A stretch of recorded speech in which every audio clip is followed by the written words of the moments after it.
What's up, Fumblers? I'm Brooke. And I'm Noelle, and welcome back to Girls Don't Fumble, the #1 sports podcast for NFL Girl Talk.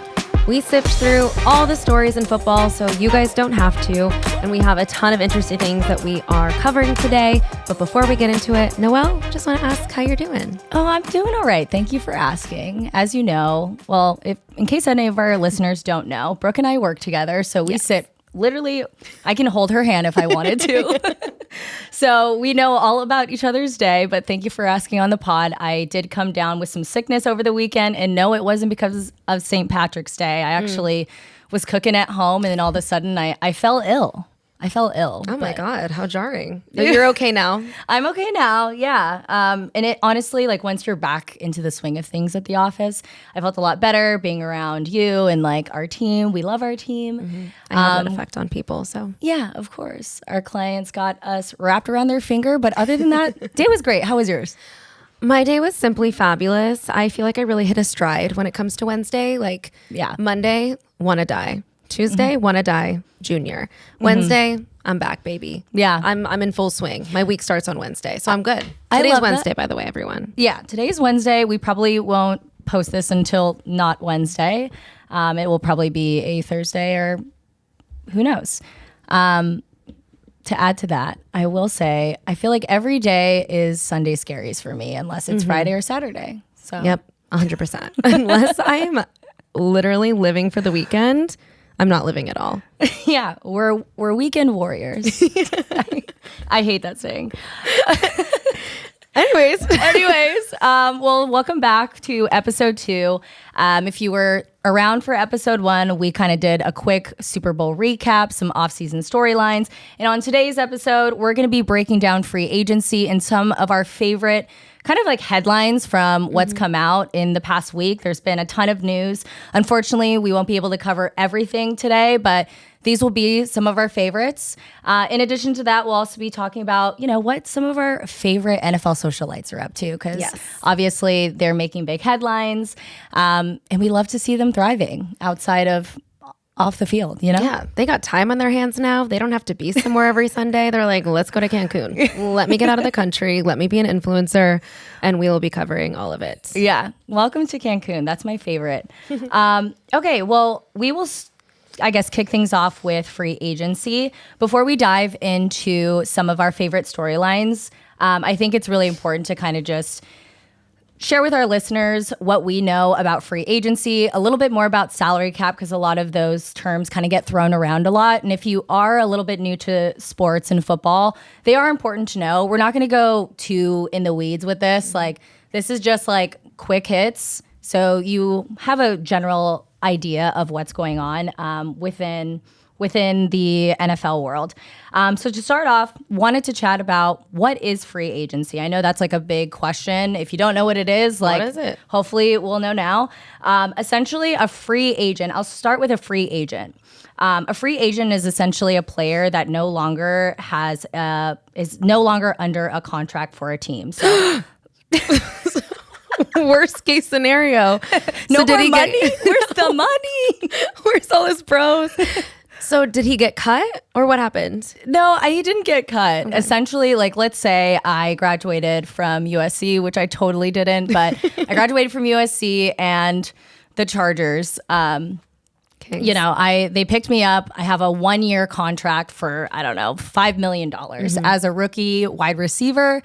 In that next year, the team can a few things can happen as a free agent. You can either be released, you can either be traded with another team, which means that other receiving team is getting something in exchange. So that could be a draft pick, it could be multiple draft picks, something along those lines, or I can be franchise tagged. And I know that this is something that not a lot of players like because they are getting paid, but it's kind of like a guarantee for just 1 year.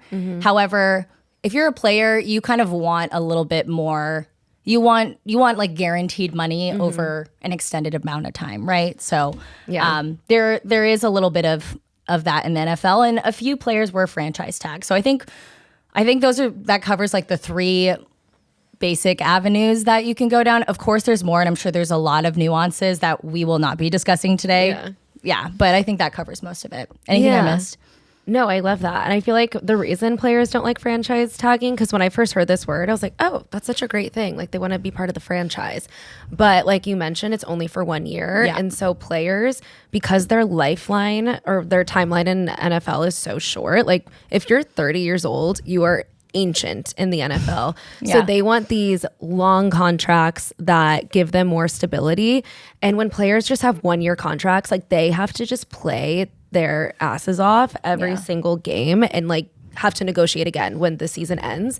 And I feel like that sucks. Yeah, it does. And it requires you, because if you kind of fast forward to what you're doing in that new year, like you're not feeling settled. You know, you have to worry about like, where am I going to be in 1 year? I think I saw a podcast and it was a free agent that was picked up by the Bengals. He was picked up last year, but I think his contract was 3 years. And he was like, it's crazy that I don't have to worry about anything in this offseason, because that's kind of what you have to worry about when you are franchise tagged in that new year. So it's kind of like a blessing and a curse, but those are the three things that can generally happen. Is there anything else that I missed in terms of free agency? Well, sorry, one thing I missed. And then we can talk about salary caps, because that's also a big topic. So a player can be a free agent, but there's also like the free agency time period, which I believe started Monday, March 13th, which was about a little over a week ago at this point of us recording. But that first day was absolutely crazy. I forget when the deadline is, but that is when, you know, other teams can basically go after other players essentially. Yeah. And that's when this free agency fiasco just kind of kicked off. It's crazy. Exactly. No, all the stories we're going to talk about happened within like a 2-day period where free agency opened, and all teams had just a couple of days to make contracts with these guys, all the players without teams, and sign them to deals. So it was madness last week. So we just picked some of the stories. We cannot go through all of them. You guys would be bored and then here for 17 hours, but we will just pick the ones that were our favorites. Yep, exactly. And then another element that goes into just the free agency fiasco and all the drama last week is, of course, as you mentioned, the salary caps. And a salary cap is essentially just the NFL places this regulation on all teams, and it's the total amount of money that can be spent on players' salaries combined. So this upcoming year, it's, I believe, 255 million per team that they have to spend across every player that they have on their roster's salary for that year. And it's, I was going to say it's for the year. And I think it's an increase. I forget what it is, like 30 million compared to the year before. 30 more million. Obviously the NFL has been killing it. They're handing out more cash to teams. They're able to pay their players more money to go around. I think it's like a win-win for everybody, which is awesome. Yeah. And just, I think like the reason that they have the salary cap is obviously just to create equity between teams and make sure that there's not some extremely, extremely rich person that just wants to blow all their money on paying all the top players to come play for a team, because that would be really boring to watch if only one team had all the best players. Exactly. Yeah. I think it makes sense. It kind of equals the playing field in some ways. Yeah. So we love to see that. Exactly. And then I think what also happens around this time of year is teams will be over their salary cap if they have a lot of players that are getting really big payouts in the following year. Dak Prescott. What's he at next year? I don't know what it is, but I know that his salary cap hits this year, which is why the Cowboys haven't been making a lot of moves. Oof. I think generally speaking, I'm sure there's a lot of like extra terms and caveats to that, but yeah. Yeah, we definitely won't get into like the finance part of it. We could, but we are not accountants. We are not accountants. We don't know how all the math works, but basically when NFL players get multi-year contracts, they have different payouts each year. So certain years can look a little bit scarier from the salary cap perspective. And then you see a lot of teams have to cut players, trade them for not that much because they have to get under that salary cap. Yeah. Or bad things will happen to them. Yeah, I'm sure we'll get into that for certain teams. Certain teams close to our hearts and we're not happy with right now. All right. So should we get into some of the storylines? Anything else about salary cap?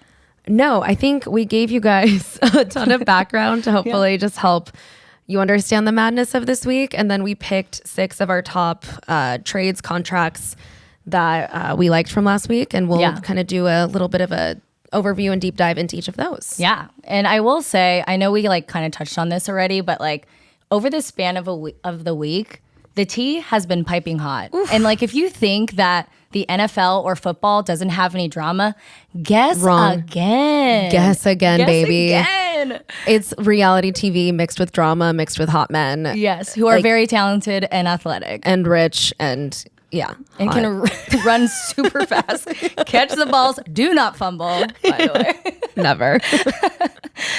Okay, so I will kick things off with one of the top storylines. I think this was a little bit earlier on in the week when free agency just kicked off.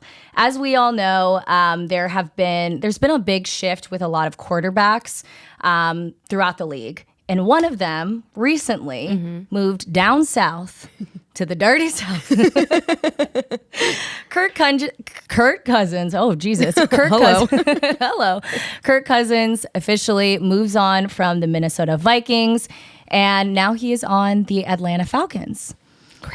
Crazy. I did think that this man was going to retire with this team. And I say that because I think that there's like actual video clips of him saying that he's going to retire with every team that he's been on, or like with the Vikings. Literally, they made a compilation video of he started on the Redskins and said, I want to die a Redskin. And then the Vikings, I will be on the Vikings until you guys remove me. Yeah. Now he's already in Atlanta saying, I would love to even get another contract and then retire as a Falcon. Yeah, which is hilarious, but also it just shows like the passion that he has, and obviously he builds such a community around each of the teams that he's on. I know that the Minnesota Vikings, they actually ranked really high in like the report card that we talked about on our first episode. Yes. So they obviously treat their players really well. It seems like he had good connections with the coaches and everything. And I think his wife is from Atlanta. Is she? She might be. Julie? Yes. I think that's her name. If you guys watched Quarterback on Netflix, that's where I became acquainted with Kirk. Yeah. And she buys all his clothes with Kohl's cash. Oh my gosh. And I love that, like the ad on his Instagram from the Kohl's cash. He's a Kohl's partner. He's a Kohl's partner. Way to capitalize on that moment though. That's great. Well, Kirk Cousins, just to give you a little bit of background on his actual contract, this is crazy because he seems like, I mean, and this could very well change, is kind of nearing towards the end of his career, it seems like. It's like 36? Yeah. He's like in the grave.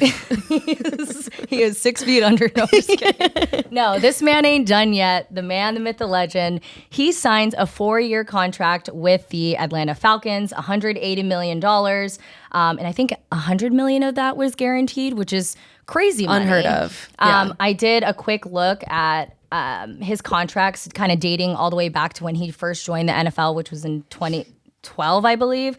This man, just in his contracts alone, has gained over $400 million. Major bag alert. Major bag alert. And he shops at Kohl's. Like, this isn't even a joke. Like, he has been on record. Like, I only buy my clothes from Kohl's, and I just wonder, where is this money going? Yes. And he lives in Minnesota for a while. Like, I think it's kind of cheap out there. Yeah. It's not like LA. And maybe that's why. Maybe the Kohl's was just like the most convenient for him. It was like right down the road. He was like, I'm just going to get my khakis at Kohl's. Yeah, just get my khakis and my button down. It's all about convenience when you have a family. And honestly, like, he's such a likable guy. We saw him like just strut the stage at the NFL honors. I think, what did he do? Oh, he did a dance with Magic Mike. Did you see that? It's like that man, he was just injured in the previous season. So Amazing. Hopefully he's going to come back fine. His Achilles was torn, I believe, but like his Achilles was not torn as of the time of the NFL honors. That was his come out story of saying like, my Achilles is worth $180 million, and he got that bag. He got that bag, and I will just drop that. I saw a Magic Mike performance when I was in Vegas recently, and those boys can move. Yeah. Like, if he was able to do any of those dance moves or little strip teases. He did a little like body roll. Oh my God. So I'll be looking that up after this. No, it's really good. If you haven't seen it, check it out.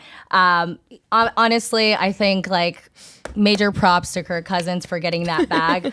I think a lot of people call him like Kirko Chains because he's a big chains guy. He seems to be already so busy in Atlanta. I believe he posted that he was sitting down in like a dentist's office and he was already getting some grills made. So he is just really fully acquainted to the Atlanta life already, which is great to see. He's so likable. But the question is, will he take the Falcons to a Super Bowl? I hope so. Yeah. I think that they're paying him enough to. Yeah. And I'm really excited to see what he does. I liked him in purple playing for the Vikings, but the Falcons paid that man what he's owed. I don't know who his lawyer is, who his agent is, getting him all this money. Also, what I'll say is when you told me about the fact that he was at the dentist getting chains, I was like, oh my God, Noelle's so funny. Like she's making a little joke, like just because he's like Kirko Chains. It's legitimately on his Instagram page. Yes. Him full molars, full teeth, full of grills, like at the dentist smiling. Like, between that and just like the fact that he's in khakis and probably going to church, I'm like, who is this man? He? We are so lucky to be alive at the same time as Kirk Cousins. We really are. He's a character on and off the field. Like he can, he's pretty consistent throughout his career. I will say that there are some speculations about, will he make it to the Super Bowl? I believe in him because of who he is. Like Slay. He's great. And I think like if you look back on his track record, he's only gone to the playoffs once. I don't think he's like won a playoff game ever. Yeah. I was just about to ask if he's been to the Super Bowl, but in terms of like the football analytics, we obviously have to consider that. But like, if it comes from passion, if it comes from heart, we believe in you, bud. Slay. And that's all I have to say about that. Last thing I'll say about him. Cam Newton, who was a previous quarterback, I forget what time period, but he was on the Patriots, a couple other teams. He has a podcast, and he asked to the world, who is your agent when it came to Kirk Cousins? Because he got that bag. Yes. He got the bag. We all want that agent. Yeah. How is he making this happen? He's 36. Yeah. Crazy. Period. We love that. Amazing. Okay. One story that I definitely want to talk about that is on everyone's lips this week of free agency frenzy is Saquon Barkley was released from the Giants and was picked up by the Eagles. So for some background on Saquon Barkley, who honestly is an absolutely beloved player among Giants fans. He was one of the fan favorites. He's been on the team, I think, since he got drafted back in 2018. So they love this young man, but he was traded, or no, he wasn't even given an offer by the Giants. They didn't even ask him to stay, which I think is crazy. I mean, I'm sure they asked him, but they didn't offer him a legit contract. Yeah.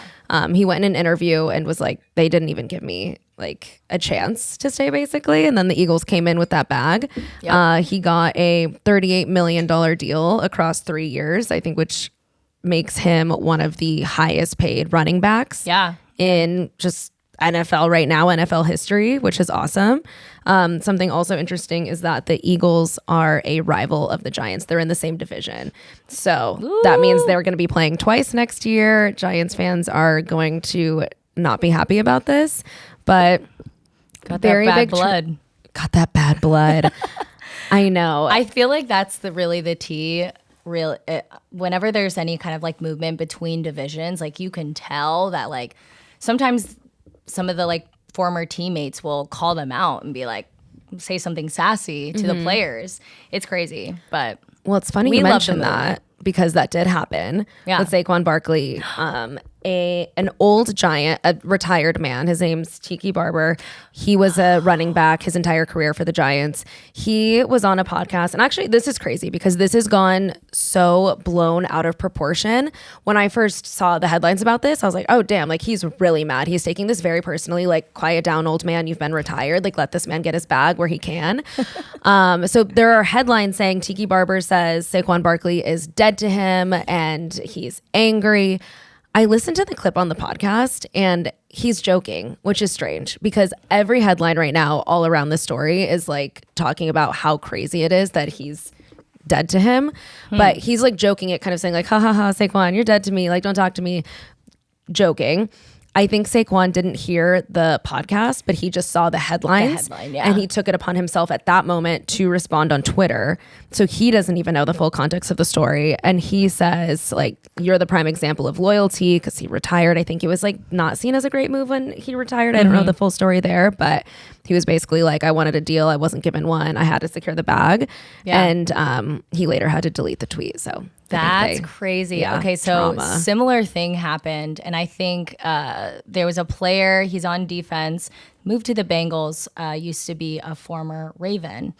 Lamar Jackson, the QB for the Ravens, saw that tweet by Tiki, and he kind of did a similar like Instagram post. I think it was a story, and he said like, you're dead to us. Crazy. To that player. His name's Geno Stone, who's going to the Bengals. That's funny. I was like, ha, ha, ha. No, just kidding. So that's the new thing everyone's saying is you're dead to me. Yeah. And I think I kind of want to start using that too, just in my casual life. Yeah.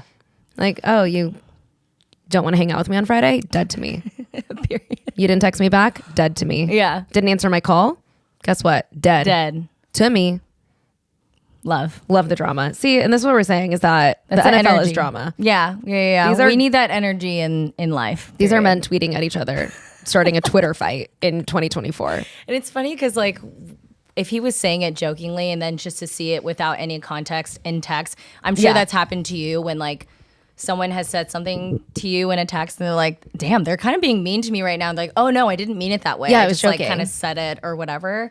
Happens all the time. But now it's just turned into this big old misunderstanding. Yeah. You know, it happens. I hope that happens to us on our podcast, that we get misquoted and it starts a war. Do you? No, I probably can't handle it. I'm sensitive. Peace and love. Peace and love to the fumblers. Fumble fam. Okay, want to get into our next story? Yeah, absolutely. Okay, so one of the other big storylines that we have been discussing amongst each other in the office, all across all of the news outlets, is what is going on with Russell Wilson.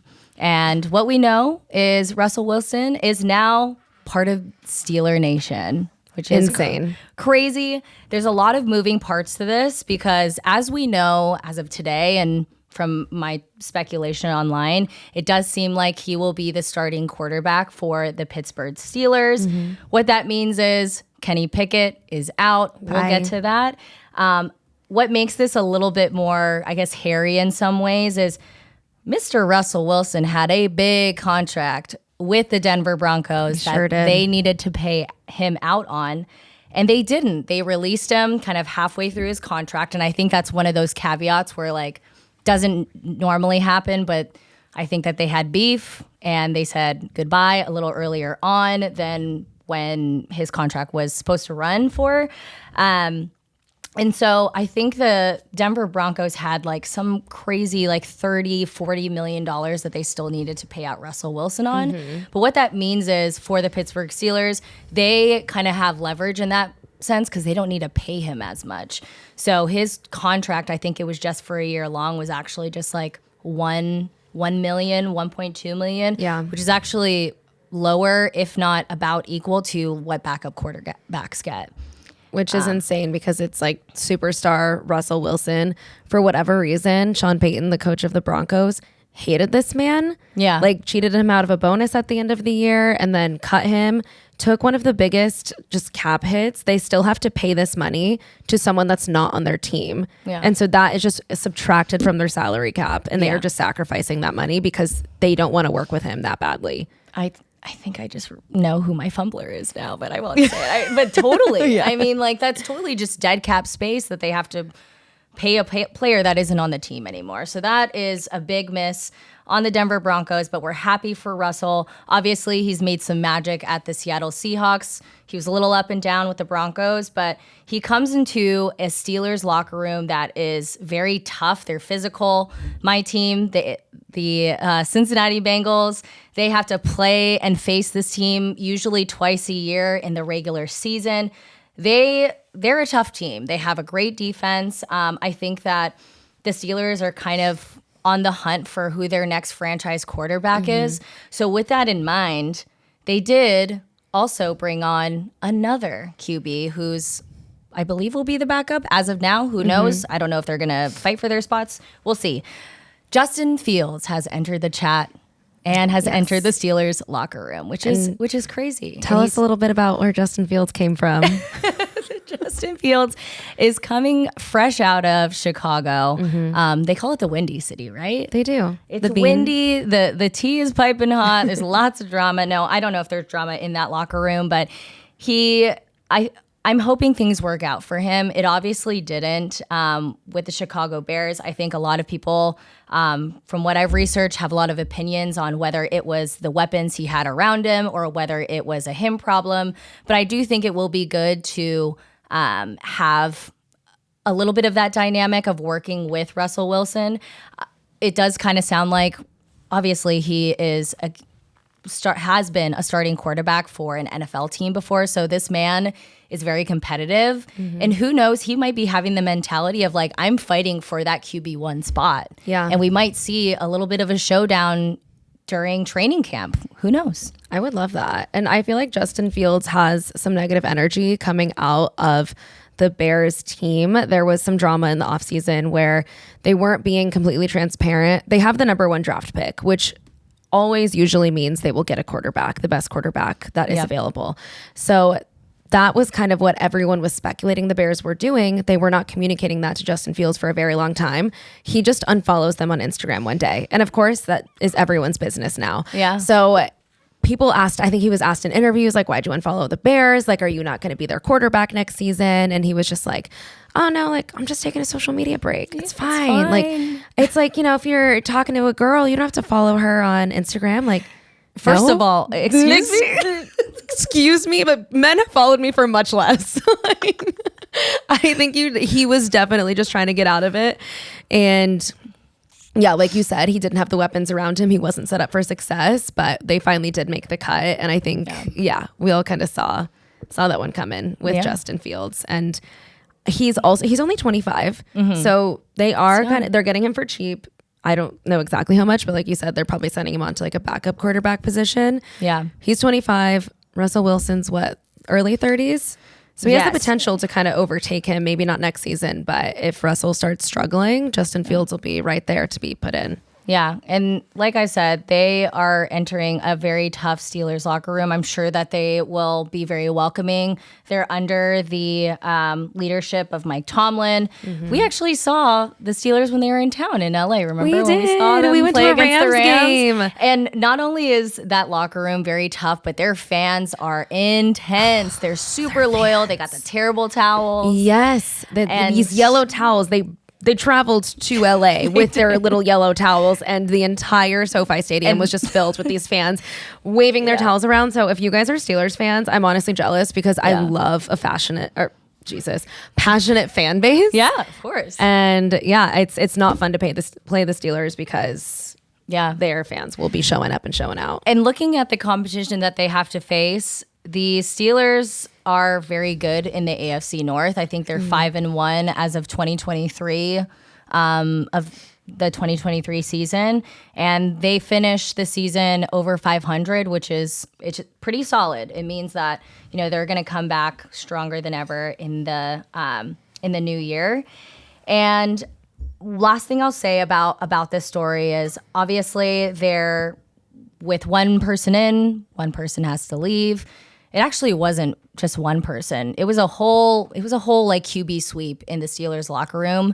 Not only did Kenny Pickett get released, but Mason Rudolph and Mitch Trubisky, who were their backup quarterbacks, all gone. Bye. They're Find all new gone. teams.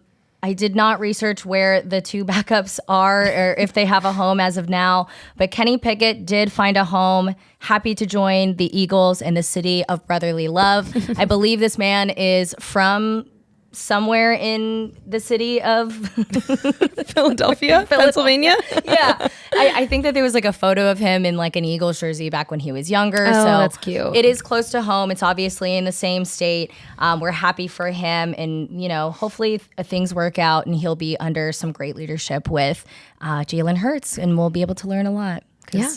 Obviously things didn't work out with the Steelers, but the Eagles are a great team, and I'm excited to see what he does. And he'll be backup Jalen Hurts. right? I'm assuming, yeah. They could also be showdown during off season. Jalen Hurts didn't have a strong finish to last season. Exactly. And I think they did kind of see him like weakening up in some ways. So they just are preparing for the worst. Not that he isn't weak. This man can bench press quite a bit or like can squat actually like hundreds and hundreds of pounds. Have you seen him squat? Of course. I don't know what the exact number is, but he's a strong man. Assuming we'll leave it at that. Yeah. The next story we have. Yeah. We ready to move on? Yeah, we're ready. So this one hurts. Yeah. So my favorite team is the Chargers. Used to be San Diego Chargers, now the Los Angeles Chargers. We have lost one of our own for nothing but a 4th round draft pick. And I'm glad that we're recording this podcast a week after it happened, because if we had recorded any sooner, it would have just been me crying on air for about 10, 20 minutes. It'd be a therapy session.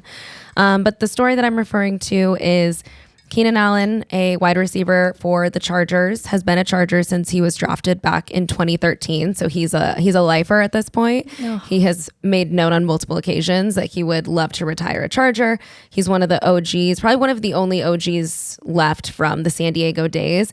Fans adore this man. He's very good. He's 32, which again, old, but had one of his best seasons ever last year.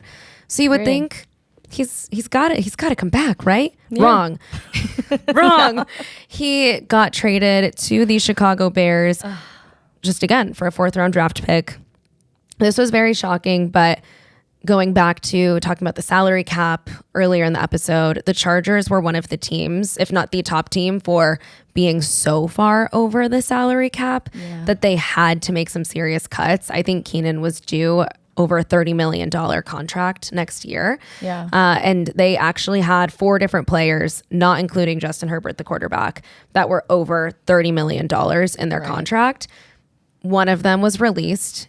2 of them took pay cuts to be there, not because they want to stay with the Chargers, but because they couldn't get any more, because it was already going to be so much money that a pay cut made more sense than getting a new contract with another team.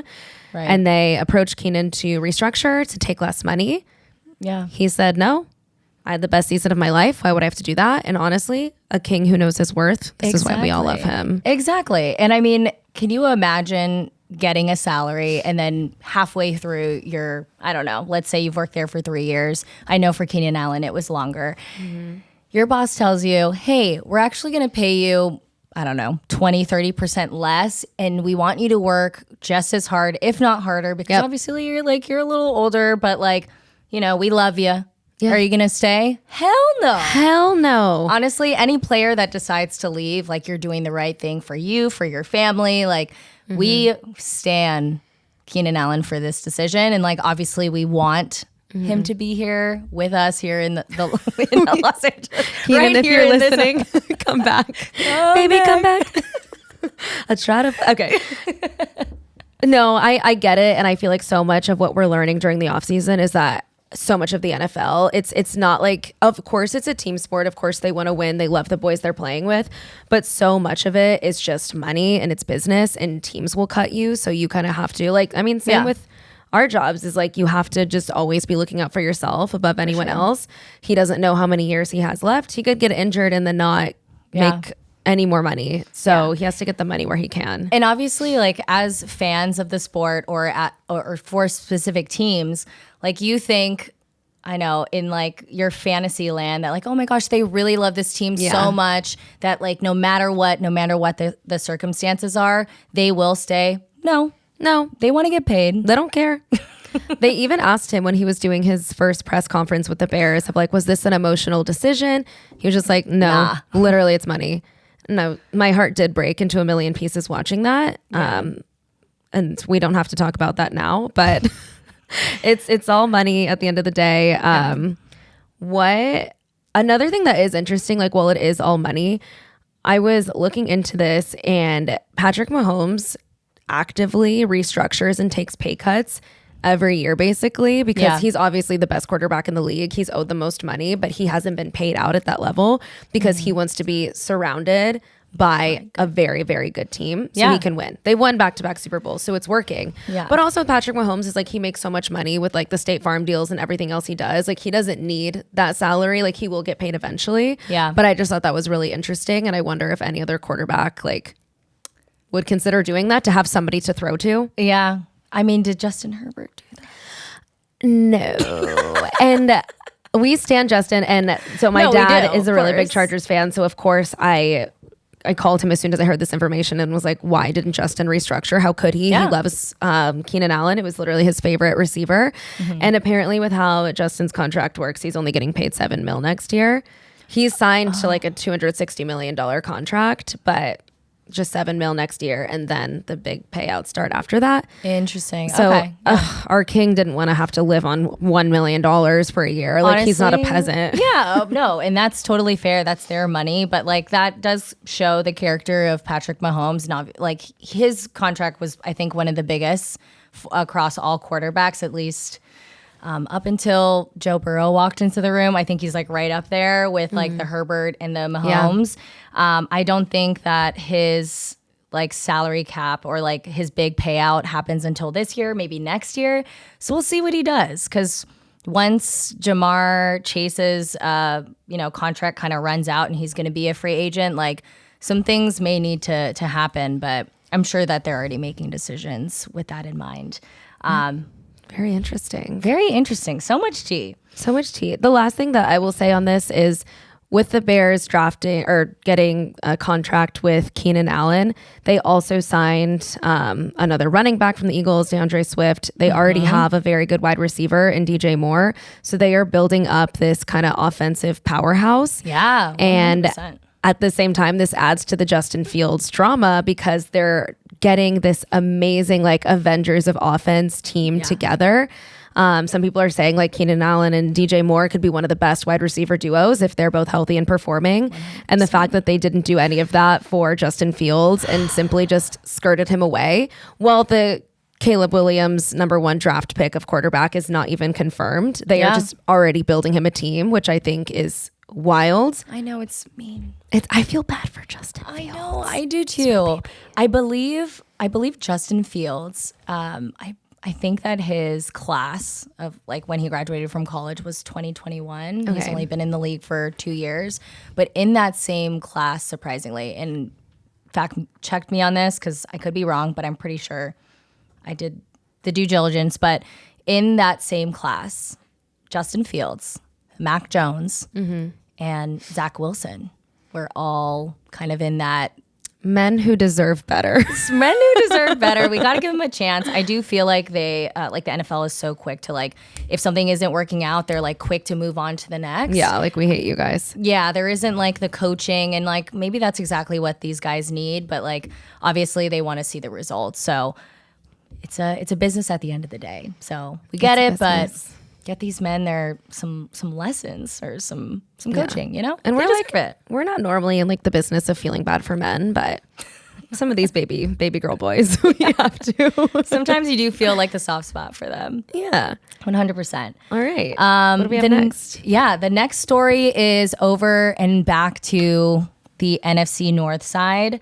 I believe that this storyline was seen all across the league as a top story. Derrick Henry to the Ravens, coming from the Tennessee Titans. Now, this was huge because Derrick Henry is also what people like to call a power back, because he's so tall, he's so big, he can do a lot. And as we all know, Lamar is amazing. The Ravens are quite a team to beat within the AFC North and across the league overall.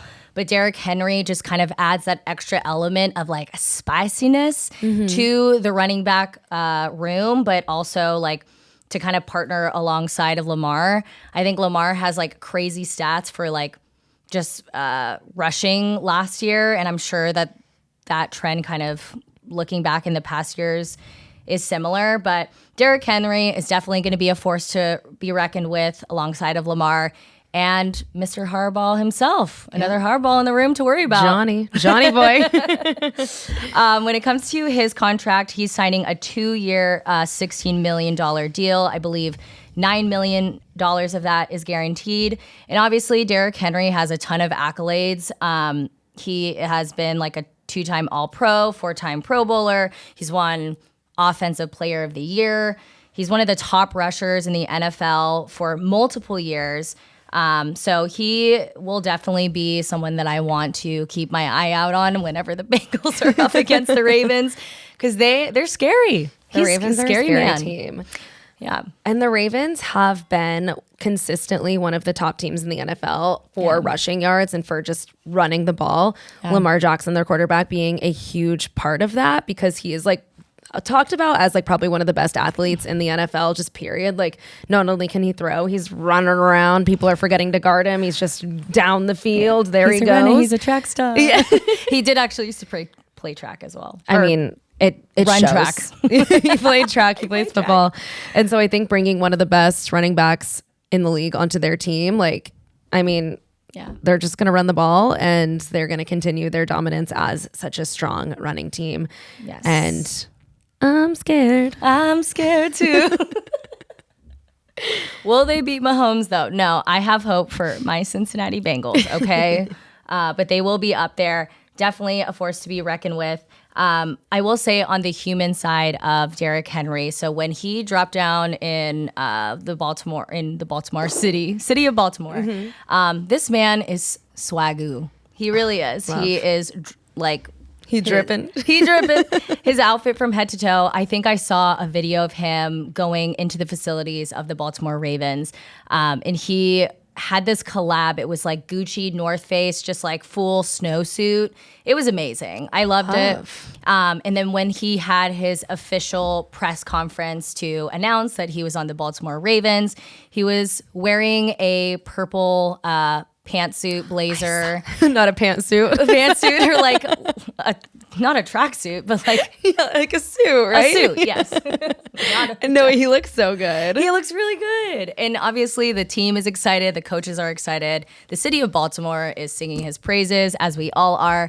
But something that he did say that I thought was really sweet, he wore the color purple, not only because it, exemplifies the Baltimore Ravens, but it was his grandma's favorite color. Stop. So I think it's meant to be. I think he's gonna do amazing things, and I can't wait to see him on the. Well, I can wait to see him on the field. Okay, slow down, big guy. Yeah, but I love like a man that like dresses for a theme. Like I saw those photos of him at the press conference for the Ravens, which are purple, and he's wearing purple too. I'm like, loves it. A man after my own heart. Like I will dress for a theme every day of my life. Yeah, and with a purpose, with like a deep purpose. Yeah, I loved that. I had for Nana. For Nana. Nanners. So excited to see what he does and if they will be going toe to toe with, Patrick Mahomes or the Bengals. We'll stay tuned. That's all I have for Derrick Henry. Excited for him. Yeah. And okay, so we have one more story left. Just candidly, this is not something that many people are talking about because it's not it's not that impactful, I would say. Yeah. In the NFL, it's not a huge contract, not a huge storyline, but what it is the hottest quarterback in the NFL. We're talking about Jimmy Garoppolo, baby. Top 5 for sure. At least maybe even top 3. We should do a ranking. Yeah, we should do a bracket of hot men in the NFL. For sure. But whenever Jimmy's making a move, we're going to be all over it. We're going to be covering it. And he's been all around the NFL. Just to give some context, when he got drafted like 10 years ago at this point, it was to the Patriots to be a backup for Tom Brady. Then after that, he spent a lot of time with the 49ers. He was a starting quarterback for them. And this most recent season, he played for the Raiders. He was signed to a 3-year deal. We were so excited, like Jimmy in Vegas, sexy. Wrong. He played so badly and then was like injured. He's been injured a lot throughout his career and he wasn't able to finish the season. They replaced him with a rookie quarterback. It wasn't pretty. It wasn't a good look for Jimbo. And they essentially cut his 3-year contract short. And now I will circle all the way back to what I was originally supposed to start the story with. He is now with the Los Angeles Rams with just a 1-year contract as a backup to their quarterback, Matthew Stafford. We love that. And we live in LA. So I'm like, when are you coming, Jimmy? Or are you going to be at Runyon on the weekends? Like, where do we find you? No, he's going to be at Catch with a girl. Oh, is he married? Doubt it. I mean, it would Highly be a waste. He ain't done yet. Yeah, he ain't done yet until the wheels fall off, which may be soon. Yeah, it could probably be soon. I mean, he gets injured every game he plays in, which is, I mean, it's really sad, but yeah, we just wanted to cover this to let you guys know that Jimmy G is in LA. But I mean, not that he would have been the starting quarterback anyways, but probably what was kind of the nails in his coffin or that he got charged with, I want to say illegal drugs, but that sounds dramatic. Mm-hmm. He was in violation of prescription drugs. Yeah. Better way to say it. Mm-hmm. That we don't know what the drugs are. Yep. Could be Adderall, could be Viagra. We are double tapping into the Viagra theory. But essentially it's something over a prescription that you have to go through a lot of approvals to get because it's not necessarily allowed in the NFL. But if you have, the right doctor's notes and processes and things, whatever, you can get it done. He didn't go through any of those. Yeah. Those procedures. I didn't go through the procedures and they found out. They saw him popping those pills. And he now cannot play the first 2 games. So he just kind of keeps getting kicked around. He does. And I think I saw his interview, his press conference just to announce like, hey, I'm on the Rams. And I think it was addressed by one of the reporters. And I think it's called a therapeutic use exemption. I wrote it down, a TUE. And basically he addresses that he mishandled it. He's like, oh, like my timing was off. Ha ha ha. It's like, what were you on, babe? Sir? What were you taking? Yeah. Was it Viagra? I think if I had to guess. Do you think he's on Viagra? I mean, he says something about like when he got tested, he said that he didn't go through the paperwork before he went to Vegas. So it's like, I don't know if that was around the Super Bowl or what, but I'm assuming if he was going out of town to somewhere else, he had to check up on one of his ladies. That's the story I'm painting. He had a little date lined up. And he said, let me just make sure everything's working properly. Yeah. Ready for a long weekend. This is all speculation. Could be. None of this is true. It could have been completely innocent. But it's fun to think that he's on. Just some performance enhancers. Yeah, it's useful sometimes. But yeah, that's all I have on Jimmy. Love that. And I think that wraps up some of our favorite trades, contracts, and things that happened last week. Yeah. Sure, there'll be more, but that's what we have for now. So one of our favorite parts of this podcast is getting to follow along all the wives, celebrities, players, and what they are doing off the field in the off season. What's going on? How are they spending their personal time? So we have a lot of fun stuff this week. Noelle, what did you see from the players this week? Well, this is a little bit outdated at this point, but it's fine. Not only do we see a lot of players out on vacation, but there was a big holiday in America. Yes. St. Patrick's Day. I think that we've all seen a lot of videos at this point, but Jason Kelce and Kylie Kelce were out and about, I think somewhere in Pennsylvania, and they were enjoying the holiday, wearing green, making sure they're lucky. I love to see it because this is just like the fun element of this family. Like, obviously, they're just like us, They want to go out drinking and be out with fans, which was great. But I think the main story that a lot of people were paying attention to was Miss Kylie has some special talents under her belt. I was blown away by the video that she posted on TikTok. Yes. So if you guys haven't seen it, Miss Kylie knows how to Irish step dance, I believe is the proper term. I've never even heard of it, but I'm impressed. Yeah, so there's actual Irish dancers that are next to her. She gives them a few head nods and is looking around. And she's able to just 5, 6, 7, 8 step exactly how they are for like over 30 seconds, it feels like. So those people in the video were strangers? That wasn't like her close personal friends and family? I'm not sure. She might have known some of them, but they're definitely Irish step dancers. That is crazy. Like, they're professionals and she just has multi-talents. Yeah. The Kelces are so cool. They are really cool. And not only are they multi-talented, they're also funny. She took it to Instagram or actually TikTok afterwards, and she was saying like places, like I think it was 30 third edition of places Kylie has no business being. And one of them was like in an Irish bar, Irish dancing along Irish step dancers that actually know what they're doing. But the thing is, she's so good. She has done it since she was younger. I think she was saying the last time she did it was like in 7th grade or something like that. But you can't even tell. Oh my God. She was incredible. We love to see her thriving in that environment. It was great. Everyone's been calling for it. We need a Keeping Up with the Kelces reality TV. Yeah. And I would watch every single episode. I feel like Jason Kelce has been having the most fun retirement ever, and it's not been out of the spotlight in the slightest. Nope. Like, they're just such a fun family. And the fact that she had that much talent. If you guys haven't seen the video, please look it up because it is very impressive. I don't know how she moves her little feeties like that. Yeah. But the fact that she hasn't done that since 7th grade. Couldn't tell. Those kids are going to be like astronauts. I mean, they could or do anything. Dancer, football players. Multi-talented. Their parents are, very impressive. Yes, they can do anything that they've thrived to be. I think Kylie, she took to the internet and she said like Jason needs to sleep with like one eye open because I think he was the one that filmed it, something along those lines. I love him kind of being her like hype woman. Yeah, after he was her she's, cheerleader. She's on the bleachers. Now she's wearing shorts. I'm just kidding. But I love that. I love him cheering her on instead of vice versa. Yeah, their St. Patrick's Day was definitely more eventful than mine was, and I love to see it. So very fun. Now we should maybe learn how to Irish step dance. Yeah, for like the podcast. I'm sure you guys would like to listen to that on audio. We have a year. Yeah, we'll be back.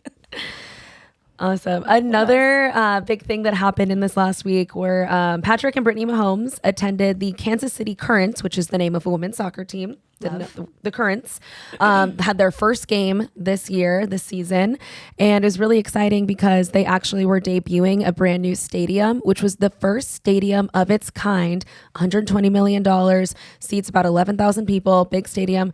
The first time a stadium was built for women athletes and only women athletes. You would think that would exist already, but I was like, do I need to fact check this article? I didn't. So I'm sorry if this is wrong, but I think that's why it was a big deal. And Patrick Mahomes was being interviewed. They were, they're investors in the team. I think soccer is very near and dear to Brittany's heart. She was a soccer player all through college. Yeah. And, they're big investors in this team, and they were, cutting the ribbon. They were in a suite at the game and then being interviewed. And Patrick was saying how amazing it was. Like, their athleticism is awesome. And he was saying something like, this is like the level of a stadium that they need to kind of showcase their talents because they're so amazing. Let's give them a stadium to match that. Yeah. So I just think it's really cool as the Mahomes. They do so much in their community. They're already like local celebrities. Yeah. And then they're also just sharing that love with women's sports, and one that means a lot to Brittany. And they were having so much fun at the game. Like, they were like cheering, they were drinking, they were screaming. Like, it was as if they were at like the Super Bowl. It was so cute. It was cute. I did see a video of them. Brittany has played soccer when she was in college, and it was them off on the sidelines, and she was doing some little moves around Patrick, and it was just great to see because she definitely seemed like in her element, in her sport. Obviously, she doesn't play professionally anymore, but like it was great to just see her be the star for a minute, even if it was just like a 10-second video. But it was cute because a lot of the crowd was just kind of cheering them on and watching them because obviously they're Kansas City royalty at this point. So I love to see them not only, just celebrating their community, but also women. It's lovely. And that's just we stan. I'm like, that's 2 back-to-back stories of women with good footwork and their husbands cheering them on. So let's go. What do we have next? A little ballet? I know. Got a little 1-2 step. So no, we love that. Yeah, that's great. On the west side, I guess, of the United States in off-season storylines. A big one to come out of the Los Angeles Rams. Aaron Donald has officially retired after 10 seasons. After 10 seasons. 10 seasons, An baby. icon in the NFL has retired. It's crazy because, that probably means he's about my age. 10 seasons ago, yeah. Can you imagine retiring right now? Do you feel ready? Would love to. Normalize retiring. You won't see me 32. in the office tomorrow. Okay. I'm throwing in the towel. If Aaron can do it, we can do it too. Exactly. No, he's had an incredible 10 seasons. He's accomplished so much. Not only has he won Defensive Player of the Year, he's won some, he's gone to some Pro Bowls, done some All-Pros as well. Obviously, he made it to the Super Bowl. So I think this is a time for everybody to celebrate him and all of the amazing work that he's done. I think the whole time in the 10 season, he's played on the Rams. Mm-hmm. So he is a legend on that field. It sounds like in a press conference, he is at peace with his decision. And the passion that he has for football is, it will always be there, but he said his heart's full. And he's complete and he's ready to take that next step with his family, with his wife, and enjoy what retirement looks like. So congrats to Aaron Donald. We'd love to see it. Congrats to a legend. And again, just quoting, I am complete, I am full when I'm sending my resignation letter. Just kidding. Our coworkers are probably going to listen to this. I'm not resigning. We're just having a little laugh. We're having so much fun. And we love you guys. We love you and we're not quitting. Please. So I was actually listening to this news also. The New Heights podcast was covering it, and it was really interesting to hear them talk about they are both so happy that he's retiring because they're obviously both offensive players with, Rams being competition. And they were just talking about, I think Jason Kelce said he is one of, if not the best defensive player that he's played with, like in the last 10 years in his whole NFL life. And I think he said that every single year he played, he made the Pro Bowl, which has only been done one other time. So that is just absolutely remarkable. And I'm sure every team is like, we're happy that he's stepping down. We're happy that he's at peace. Exactly. And as you know, Aaron Donald faced the Bengals a few Super Bowls ago. So we are personally angry and attacked. Yeah. So Bengals back in the Super Bowl. Rams rematch. No Aaron.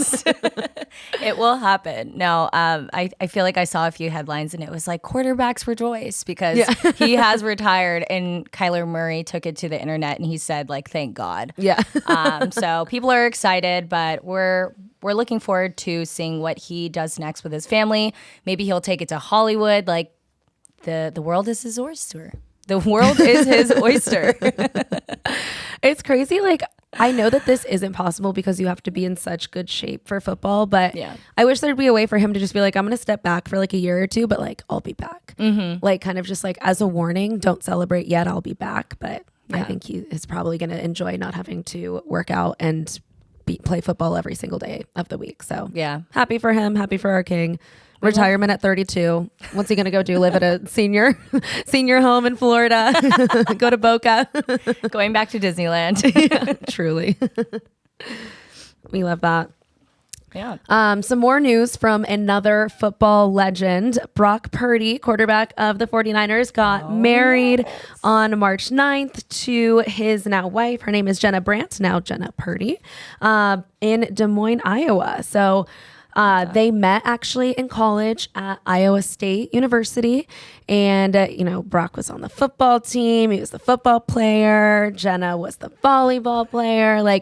It just honestly power couple immediately. Yep. When I was reading about their relationship and just thinking about Brock Purdy in the NFL, they are just an actual blueprint of a rom-com that I would like to request be made. Yeah. They meet in college. Mm-hmm. They're both athletes. That's a little bit of a flirtatious thing. She goes to a different college. Will they make it? Will they stay together? The answer, yes. And then the NFL draft happens. He's drafted last. You can't write this any better. He's drafted last to a third string backup quarterback to the 49ers. He gets to play finally because the two other quarterbacks, it was Jimmy Garoppolo and I feel really Trey Lance, were injured. His first game is against Tom Brady, wins, beats the GOAT. Yeah. Insane. Then goes to the Super Bowl next year. That could be. I won it on a Lifetime movie. Now they're married. Yes. Yeah. Someone, Hollywood, pick up your pens. Let's get writing. This would be number one on Netflix on every single streaming platform. And I would watch it. It would be called Mr. Irrelevant. Yes. Question mark. We'll write it. If anybody. We should call it Mr. Irrelevant. Mr. Relevant or Mr. Irrelevant? Yeah, Mr. Relevant. Mr. Relevant. Yeah. Because we're like pro Brock. We are. We stand. So happy for them. Congrats, Brock and Jenna. And so excited for your future movie. Yeah. I'm getting you guys a movie deal. I know you don't need it, but there's all those, like, I don't know the exact numbers, but just how, like, Brock Purdy is making so much less than every other quarterback because he was, like, drafted last. And I think, is he still on, like, a rookie contract? I don't know exactly how that works, but they need the money from Hollywood. So I'll be in touch. Yeah. He's taking all the brand deals, guys. Yes. So we'll be his agent. Yeah. We are saying it here first.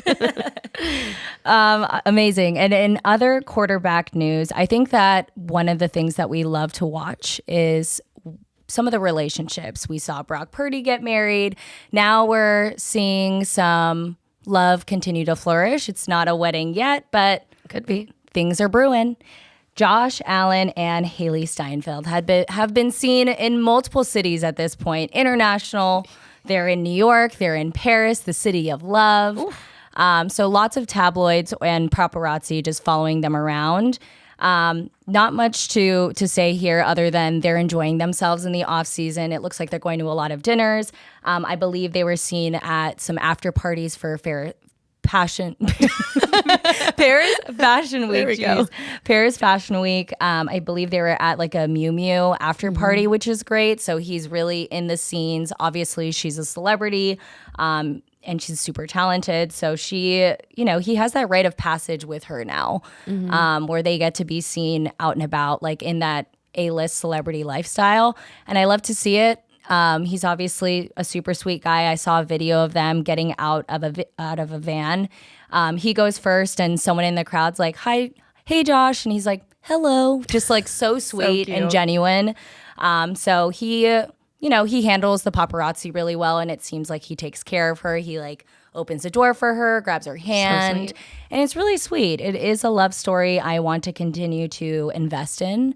The latest news that we saw today, this is actually hot off the press. Breaking news, fumblers. Breaking news. If you haven't seen it, if you don't know, now you know. Josh Allen and Haley Steinfeld were seen at his sister's gender reveal party today, which is great. I believe his sister posted a video of her asking what gender they both think that the baby will be, and I believe it was a baby boy, right? Yeah, they both were getting boy vibes, and then they were right. They were right. We'd love to see it. So I'm not going to say congrats to them because they didn't get married. They didn't have the baby. They were just at the gender reveal. But no, it's so cute. And I think like they are like just very similarly coded as a Taylor and Travis, where it's absolute superstar in the football field. Like, she comes out and supports him at games.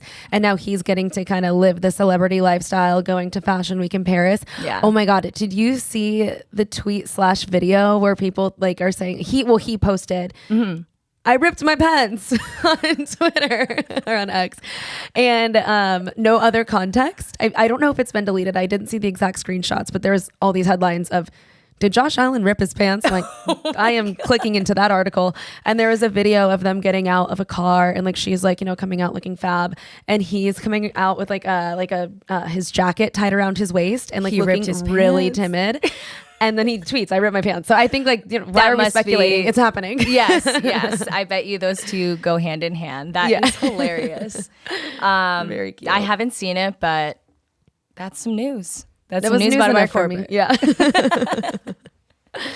Happy for them. But I mean, speaking of the Travis and Taylors of the world, we do have some Travis Kelce news. And this is something I'm very excited about. There are rumors about him potentially coming on to host Are You Smarter Than a Fifth Grader? Ooh. So cool. So I think this would be like a third time reboot of this show. It's going to be on Amazon Prime. They have declined any sort of comments. I think Travis hasn't confirmed. Amazon Prime hasn't confirmed. So I don't know where the rumors came from. But I think this would be so cool. Like, I think suddenly viewership for Are You Smarter Than a Fifth Grader through the roof. Oh, because everyone would now be watching. And Travis comes with a lot of TV background. He was amazing on SNL. He obviously was the host and the star of Catching Kelce. Yeah. He has all the podcast kind of like entertainment. Like this man needs to be on TV more than just in his football situation. For sure. And I think of all players that once they retire, I would trust in him to really be able to kick off a Hollywood career because he is so comfortable in front of the camera, and it takes a lot. I mean, we've seen some athletes that just don't do well in front of the camera. We just watched Roadhouse, and I'm sorry, Conor McGregor. No, he was fine. I think not like Travis Kelce. He's not as much of a natural, but I think this will be a hit. And already with them being hosts, it's like Kelce approved. The people will follow. The people will follow. And like some of my favorite videos to watch in my spare time over and over again are the clips of New Heights where Jason's daughters come in and like Travis just talks to them. And obviously they're a bit younger than 5th grade, but like I feel like he's just so cute with kids that it would be a hit. Yeah. It would win an Emmy. Yeah. Emmy for Are You Smarter Than a 5th Grader with Travis Kelce. Please make this happen. We'd love to see it. Oh my gosh. Yeah. He gives like big uncle vibes, which we big love. uncle energy. Yeah. Big Uncle Trav. Big Uncle Trav. Yeah. That's what they call him, right? So Uncle cute. Trav. Uncle Travie. We love it. And speaking of this man, not only is he great in front of Hollywood and in front of the cameras, but he is also a big entrepreneur, it seems like. So Travis Kelce and Patrick Mahomes are going to be going in on and partnering on a new concept, 1587 Steakhouse in Kansas City. It's slated to open, I believe, in the next year, maybe in 2024, 2025. But we're really excited about it. I saw some of the blueprints of it. It looks very cute and modern. They are partnering with the same hospitality group that does Toca Madera, which Obsessed with Toca. If you guys don't know Toca Madera, they are a hit in LA and across. I think they're in Scottsdale and some other like big metropolitan areas, but. Regardless, I think that this is going to be a hit, and obviously 1587, they're 2 jersey numbers. I love the name. It's so smart. You don't need to do anything else. Yeah. It's so simple and so just wealthy and fancy. Yeah. And it's located in the Lowe's Hotel in Kansas City. And the Lowe's, if you guys don't know what the Lowe's Hotel is, look it up. They're very bougie, very cute, modern hotels. So I think it'll bring the clientele it'll bring good clientele. Yes. It'll bring the Kansas City elite. Yeah. And maybe even expand. I'm not really, I don't eat steak, but if they have maybe a salmon on the menu, maybe a lobster bisque. Yeah. Should I inquire? Maybe a seafood tower. I'm just asking them. What about for the vegans too? Well, maybe they'll do some Beyond Beef too. I would love that. Oh my God. I had a Beyond Burger last night in West Hollywood and it was delicious. Where'd you go? I don't remember the name. It's it's next to High Tops. I didn't know the name the entire time we were there. So it's okay. Sorry, I don't give free promos on the pod. Yeah. If they want to sponsor us, they can. Period. That's fine. But it was really good, except for I had other people try it and they hated it. So it's just a me problem. But yeah, maybe they'll do Beyond Beef options. Maybe they'll do a seafood tower. And then, but maybe the vegans don't need to go to the steakhouse either. I'm just trying to get us invited. We'll do a reveal. To Tokaya, because I'm sure that there's one in Kansas City somewhere in the bougie area. Yes. Yeah. The last update that we have for off-season storylines, this is going to be a big one, and we want to bring this into future episodes as well. If any of you guys haven't seen Quarterback on Netflix, it is available as of now, but they are doing somewhat of a spin-off of it, and it's going to be called Receivers. This will be launching sometime in summer of this year, so we're going to be super excited about it. We're happy to do some deep dives episode by episode. Usually we get to see a little sneak peek of each of the players and just how they live, how they prepare for games. So I'm really excited about it because we're able to learn a little bit deeper and behind the scenes of who these players are, how, and overall cheer them on, Yes. I'm excited. I loved Quarterback so much. And it was really where I just felt like I got introduced to Kirk Cousins. Yeah. I feel like I already knew Patrick Mahomes and then of course Marcus Mariota as well. It was just but Kirk Cousins is just such an enigma that it's so fun and so remarkable seeing how they spend their time that they're not playing and how it's all based in recovery, their entire life. just revolves around being an elite athlete.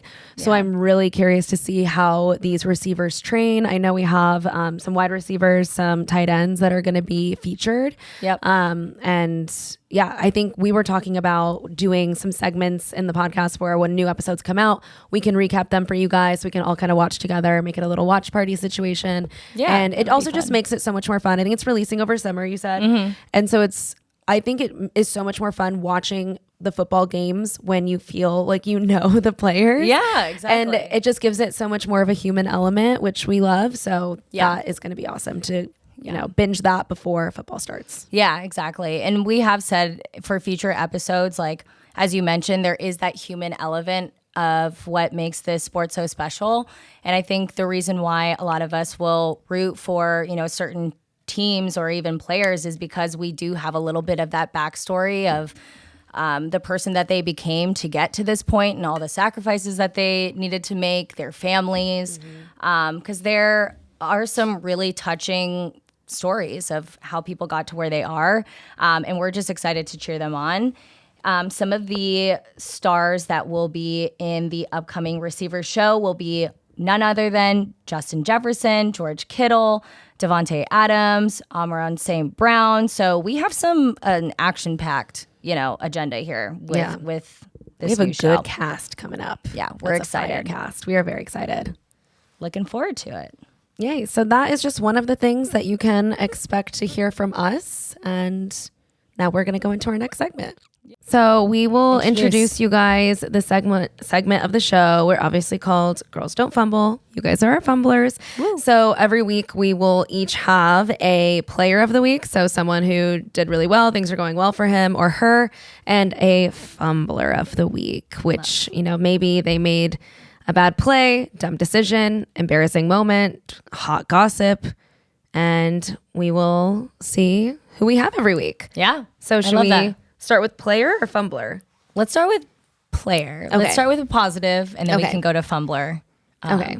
Yeah. Do you want to go first? Do we go first? I will go first. Okay. Player of the week. My player of the week is Chris Jones, who plays on the Kansas City Chiefs. And the reason why I'm choosing him is because I think for our first 6 headlines in free agency, a lot of this is on the offensive side. Yep, and we need to give more love, basically all of them. We need to be giving more love to defensive players. Chris Jones has signed a 5-year, $158 million contract. I think this says $95 million guaranteed, which is crazy. I think this is huge. If it's not the first, it's one of the top highest contracts and salaries for his position.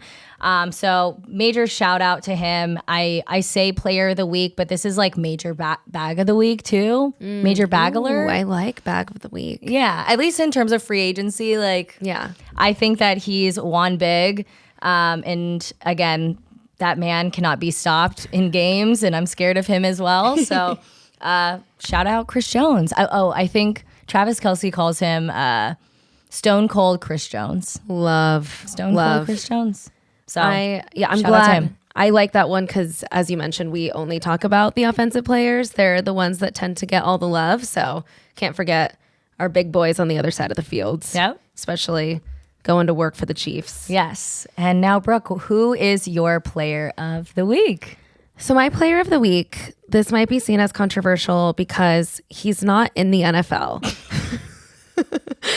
But my player of the week is none other than USC graduate Caleb Williams. Oh, okay. I love that. Because of kind of what we were talking about earlier, everything happening with Justin Fields getting let go from the Bears drafting all these offensive superstars. Caleb Williams hasn't done anything. He didn't even go to the combine. He hasn't passed his health checks yet. Yeah. And they are already building an empire around this man. So I just think the power that he holds and the fact that he is coming into such an amazing place with the Bears, if they draft him, I think that's what, like 99.9% what everyone thinks. I just think very exciting if he's able to just come in and have everything at his disposal. And how crazy would that be if he just doesn't go to the Bears? No, I know. That's what I think could happen. But either way, he's my player of the week because everything's looking like he's going to go to the Bears. Yeah. Also, side note story on this. I showed you this video earlier of they had a USC pro player. Pro day. Yeah. Don't know what that is, but Caleb Williams was there. Figure it out. And Keenan Allen was there, of course, which is why I watched the video. And Keenan was just kind of standing on the field. Caleb comes out of the tunnel, walking straight towards Keenan Allen. Caleb Williams was avoiding eye contact the way that I do if I see someone at the grocery store that I know. And I would love nothing more than to not speak to them at all. Yeah. He is looking the opposite direction. He's looking up. He's looking down. He is tying his shoe. He's doing anything to just avoid looking Keenan Allen in the eyes. Keenan is staring this man down. It is the most awkward interaction I've ever seen.